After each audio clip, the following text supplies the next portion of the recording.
ಅಸ್ಸಲಾಮು ಅಲೈಕುಂ ವರಹಮತುಲ್ಲಾಹಿ ವಬರಕಾತು. ವೀಕ್ಷಕರೇ, ಅಲ್ಹಮ್ದುಲಿಲ್ಲಾ, 4 ಅತ್ಯುತ್ತಮ ಪವಿತ್ರ ತಿಂಗಳುಗಳಲ್ಲಿ ಒಂದು ತಿಂಗಳು ಇಸ್ಲಾಮಿಕ್ ಕ್ಯಾಲೆಂಡರಿನ 7ನೇ ತಿಂಗಳು ರಜಬುಲ್ ಮುರಜ್ಜಬ್ ಪ್ರಾರಂಭವಾಗಿದೆ.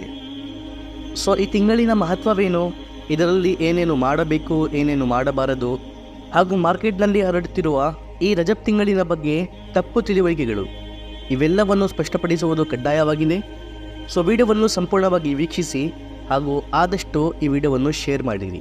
ಇದರಿಂದ ನಮ್ಮ ಮುಸಲ್ಮಾನರು ನಮ್ಮ ಪ್ರಿಯ ಪ್ರವಾದಿ ಮುಹಮ್ಮದ್ ಸಲ್ಲಲ್ಲಾಹು ಅಲೈಹಿ ವಸಲ್ಲಂ ರವರ ಮಾರ್ಗದರ್ಶನದ ಮೂಲಕ ಜೀವನ ನಡೆಸಿ ತಪ್ಪು ಪದ್ಧತಿಗಳಿಂದ ದೂರ ಇರುತ್ತಾರೆ ಹಾಗೂ ಇದರ ಸದಫೆ ಜಾರಿಯ ಕೂಡ ನಿಮಗೂ ಸಿಗುತ್ತದೆ.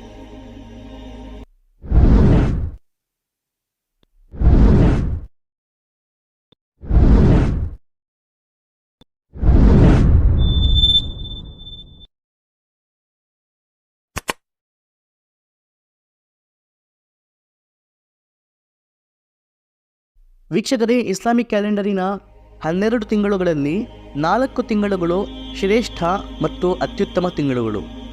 ಮುಹರ್ರಮುಲ್ ಹರಾಮ್, ರಜಬುಲ್ ಮುರಜ್ಜಬ್, ಝೀಕಾದತುಲ್ ಹರಾಮ್ ಹಾಗೂ ಜಿಲ್ಹಿಜ್ಜತುಲ್ ಹರಾಮ್. ಸರ್ವಶಕ್ತನಾದ ಅಲ್ಲಾಹನ ಆದೇಶವಿದೆ, ಈ 4 ತಿಂಗಳುಗಳಲ್ಲಿ ತಮ್ಮ ಆತ್ಮಗಳ ಮೇಲೆ ದಮನ ಮಾಡದಿರಿ. ದಮನ ಮಾಡಬಾರದು ಎನ್ನುವ ಅರ್ಥ, ತಮ್ಮ ಆತ್ಮಗಳನ್ನು ನೋಯಿಸಬೇಡಿರಿ. ಪಾಪಗಳ ಮೂಲಕ ಅಥವಾ ಯಾವುದೇ ಬೇರೆ ರೀತಿಯಿಂದ ತಮ್ಮ ಆತ್ಮಗಳೊಂದಿಗೆ ಅನ್ಯಾಯ ಮಾಡಬೇಡಿ. ಈಗ ನಾವು ಪಾಪಗಳನ್ನು ಮಾಡುವುದು ಇದು ನಮ್ಮ ಆತ್ಮದ ಜೊತೆ ಅನ್ಯಾಯ ವೀಕ್ಷಕರೇ.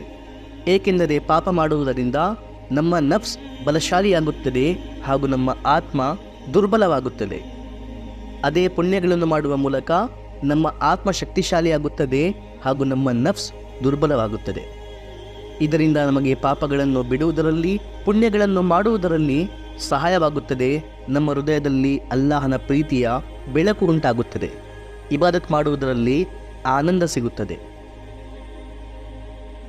ಇದರಿಂದ ನಮಗೆ ತಿಳಿಯುತ್ತದೆ, ಈ ತಿಂಗಳಿನಲ್ಲಿ ಒಳ್ಳೆಯ ಕಾರ್ಯಗಳ ಪ್ರತಿಫಲವೂ ಹೆಚ್ಚಾಗುತ್ತದೆ, ಪಾಪಗಳ ಶಿಕ್ಷೆಯೂ ಹೆಚ್ಚಾಗುತ್ತದೆ. ಆದ್ದರಿಂದ ನಾವು ಈ ತಿಂಗಳಿನ ನಮ್ಮ ಚಟುವಟಿಕೆಗಳಲ್ಲಿ ಇಬಾದತಿನ, ಪುಣ್ಯಗಳ, ಒಳ್ಳೆಯ ಕಾರ್ಯಗಳ ಅಂಶವನ್ನು ಹೆಚ್ಚಿಸಬೇಕು ಹಾಗೂ ಪಾಪಗಳನ್ನು ಸಂಪೂರ್ಣವಾಗಿ ಆದಷ್ಟು ತಿರಸ್ಕರಿಸಬೇಕು. ಹಾಗೂ ನಮ್ಮ ಪ್ರಿಯ ಪ್ರವಾದಿ ಮುಹಮ್ಮದ್ ಸಲ್ಲಲ್ಲಾಹು ಅಲೈಹಿ ವಸಲ್ಲಂ ರವರು ರಜಬ್ ತಿಂಗಳಿನಲ್ಲಿ ಹೆಚ್ಚಾಗಿ ಉಪವಾಸ ಮಾಡುತ್ತಿದ್ದರು, ರಜಬ್ ಹಾಗೂ ಶಾಬಾನ್ ತಿಂಗಳಿನಲ್ಲಿ.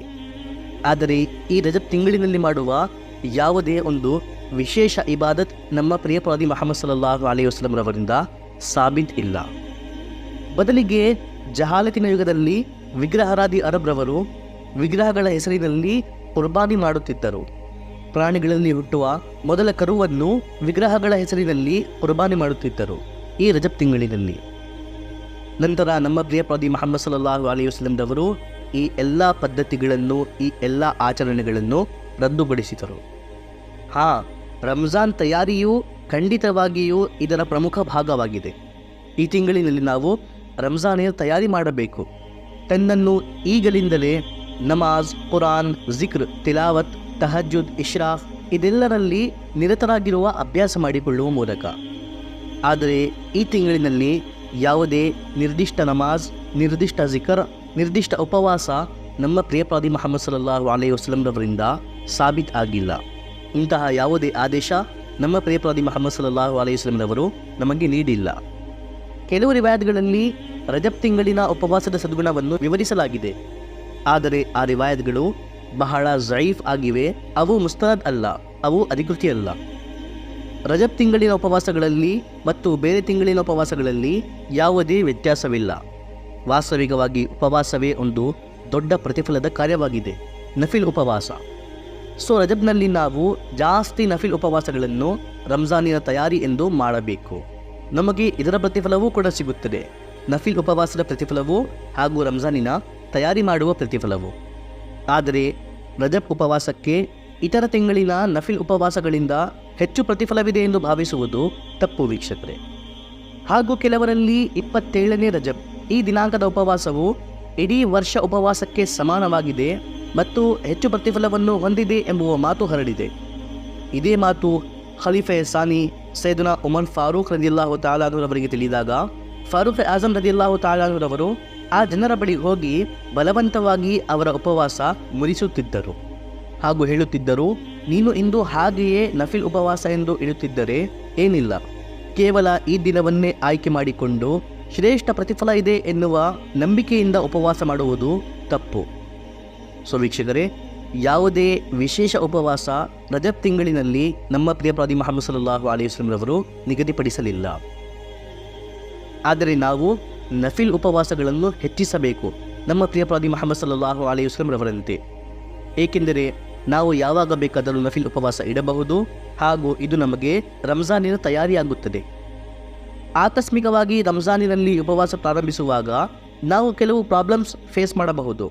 ಹೀಗಾಗಿ ಈಗಲಿಂದಲೇ ಅದರ ಅಭ್ಯಾಸ ಮಾಡಿಕೊಂಡರೆ ಮುಂದೆ ಯಾವುದೇ ಪ್ರಾಬ್ಲಮ್ ಫೇಸ್ ಮಾಡುವ ಅವಶ್ಯಕತೆ ಇರುವುದಿಲ್ಲ. ಹಾಗೆಯೇ 27ನೇ ರಜಬ್ ನಮ್ಮ ಪ್ರಿಯ ಪ್ರವಾದಿ ಮುಹಮ್ಮದ್ ಸಲ್ಲಲ್ಲಾಹು ಅಲೈಹಿ ವಸಲ್ಲಂ ರವರು ಮೇರಾಜ್ ಹೋಗಿದ್ದರು ಎಂದು ಹೇಳಲಾಗುತ್ತದೆ. ಸಹೀ ಹದೀಸ್ಗಳಿಂದ ಯಾವುದೇ ನಿರ್ದಿಷ್ಟ ದಿನಾಂಕ ಬಹಿರಂಗಪಡಿಸಲಿಲ್ಲ. ಆದರೆ ಝಯೀಫ್ ರಿವಾಯತ್ ಅಧಿಕ ಸಂಖ್ಯೆಯಲ್ಲಿರುವ ಕಾರಣ ರಜಬ್ನಲ್ಲಿ ನಮ್ಮ ಪ್ರಿಯ ಪ್ರವಾದಿ ಮುಹಮ್ಮದ್ ಸಲ್ಲಲ್ಲಾಹು ಅಲೈಹಿ ವಸಲ್ಲಂ ರವರ ಮೇರಾಜ್ ಆಗಿತ್ತು ಎಂದು ಹೇಳಲಾಗುತ್ತದೆ. ಇದನ್ನು ಒಪ್ಪಿಕೊಳ್ಳಬಹುದು. ಆದರೆ ಯಾವುದೇ ನಿರ್ದಿಷ್ಟ ದಿನಾಂಕ ಬಹಿರಂಗವಾಗಿಲ್ಲ. ಇದರಿಂದಲೇ ನಮಗೆ ತಿಳಿಯುತ್ತದೆ, ಹೀಗೆ ಶರೀಯತ್ನಲ್ಲಿ ಒಂದು ನಿರ್ದಿಷ್ಟ ರಾತ್ರಿಯಲ್ಲಿ ಇಬಾದತ್ ಮಾಡುವುದು ಸವಾಬ್ ಎಂಬುವುದು ಸರಿ ಇರುತ್ತಿದ್ದರೆ ಆ ದಿನಾಂಕವನ್ನು ಸ್ಪಷ್ಟಪಡಿಸಲಾಗುತ್ತಿತ್ತು. ಇದನ್ನು ಯಾರೂ ಸ್ಪಷ್ಟಪಡಿಸಲಿಲ್ಲ, ಇದನ್ನು ಯಾರೂ ನೆನಪಿಡಲಿಲ್ಲ. ಅರ್ಥಾತ್ ಇಂತಹ ಯಾವುದೇ ವಿಶೇಷ ರಾತ್ರಿಯ ಯಾವುದೇ ವಿಶೇಷತೆ ಇಲ್ಲ. ಮೇರಾಜಿನ ನಂತರ ನಮ್ಮ ಪ್ರಿಯ ಪ್ರವಾದಿ ಮುಹಮ್ಮದ್ ಸಲ್ಲಲ್ಲಾಹು ಅಲೈಹಿ ವಸಲ್ಲಂ ರವರು ಸುಮಾರು 18 ವರ್ಷಗಳವರೆಗೆ ಈ ಜಗತ್ತಿನಲ್ಲಿದ್ದರು. ಆದರೆ ನಮ್ಮ ಪ್ರಿಯ ಪ್ರವಾದಿ ಮುಹಮ್ಮದ್ ಸಲ್ಲಲ್ಲಾಹು ಅಲೈಹಿ ವಸಲ್ಲಂ ರವರಾಗಲಿ ಸಹಾಬರವರಾಗಲಿ ಯಾರೂ ಶಬೆ ಮೇರಾಜನ್ನು ಆಚರಿಸಲಿಲ್ಲ. ನಮ್ಮ ಪ್ರಿಯ ಪ್ರವಾದಿ ಮುಹಮ್ಮದ್ ಸಲ್ಲಲ್ಲಾಹು ಅಲೈಹಿ ವಸಲ್ಲಂ ರವರು ಎಲ್ಲಿಯೂ ಕೂಡ ಶಬೆ ಮೇರಾಜನ್ನು ಆಚರಿಸುವ ಆದೇಶವೂ ನೀಡಿಲ್ಲ. ನಿಸ್ಸಂದೇಹವಾಗಿ ಶಬೆ ಮೇರಾಜಿನ ಆ ರಾತ್ರಿ ಅತ್ಯಂತ ಶ್ರೇಷ್ಠ ರಾತ್ರಿಯಾಗಿತ್ತು. ಅಂತಹ ರಾತ್ರಿ ಈ ಜಗತ್ತಿನಲ್ಲಿ ಹಿಂದೆಯೂ ಯಾವತ್ತೂ ಬಂದಿಲ್ಲ, ಕಯಾಮತಿನವರೆಗೂ ಮುಂದೆ ಯಾವತ್ತೂ ಬರಲು ಸಾಧ್ಯವಿಲ್ಲ. ಆದರೆ ಅದನ್ನು ಪ್ರತಿ ವರ್ಷ ಆಚರಿಸುವ ಕಲ್ಪನೆ ಇದು ತಪ್ಪು ವೀಕ್ಷಕರೇ. ಇದು ಬಹಿರಂಗವಾಗಿ ಬಿಜಾತ್. ಸೊ ವೀಕ್ಷಕರೇ, ಐ ಹೋಪ್ ಎಲ್ಲವೂ ಸ್ಪಷ್ಟವಾಗಿ ಅರ್ಥವಾಗಿರಬಹುದು. ರಜಬ್ ತಿಂಗಳಿನ ಬಗ್ಗೆ ಒಂದು ವಿಶೇಷವಾದ ದುವಾ ಕೂಡ ಹದೀಸ್ಗಳಲ್ಲಿ ನೋಡಲು ನಮಗೆ ಸಿಗುತ್ತದೆ. ಅದರ ಬಗ್ಗೆ ಇನ್ಶಾಅಲ್ಲಾಹ್ ನಾವು ಮುಂದೆ ಇನ್ನೊಂದು ವಿಡಿಯೋದಲ್ಲಿ ಸ್ಪಷ್ಟವಾಗಿ ಮಾತನಾಡೋಣ. Let's see for today. ವಮಾ ಅಲೈನಾ ಇಲ್ಲಲ್ ಬಲಾಗ್.